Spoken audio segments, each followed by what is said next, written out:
असले तर तुम्हाला 2 शिक्षक द्यावे लागतात, तेवढं शिकवावं लागतं, तेवढेच विषय शिकवावं लागतात आणि पिढी घडवायची आहे. लक्षात घ्या, नको त्या ठिकाणी तुम्हाला अनाथही पैसे खर्च घालण्यापेक्षा या शिक्षणावर खर्च घातले पाहिजे. तर मी खोटा प्रचार करतात की शिक्षणावर 29% खर्च होतो. मित्रांनो, या अनुषंगाने मी सांगू इच्छितो, या महाराष्ट्रातले सगळे शिक्षक आहेत, त्या शिक्षकच फक्त नाही आहेत, या शिक्षकांच्या मागे मोठी ताकद आहे. सर्व राज्य सरकारी सरकारी शिक्षक कर्मचारी समन्वय समिती सुद्धा,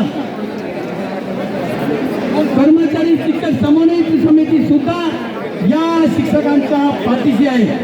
आणि त्यामुळे मी तुम्हाला आवाहन करेन, तुम्हाला वाटलं तुम्ही या ठिकाणी सर्व बांधवांनी, या जिल्ह्याच्या सर्व बांधवांनी एकजूट दाखवली, तुम्ही एकजुटीचा या ठिकाणी प्रदर्शन केलं आहे, ही ताकद कायम ठेवली पाहिजे.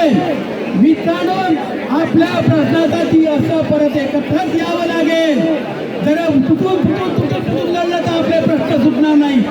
प्रश्न सुटले पाहिजे तर एकीची भूमिका ठेवली पाहिजे, त्यासाठी एकत्र आलं पाहिजे, हे लक्षात ठेवा.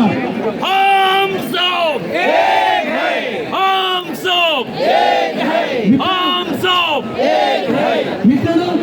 मित्रांनो